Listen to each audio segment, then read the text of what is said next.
there.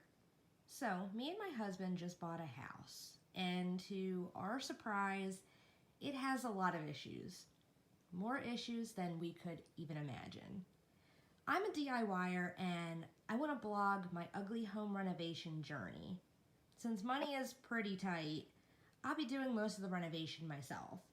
So, if you like to see houses in bad shape turn into a beautiful home, follow along on my journey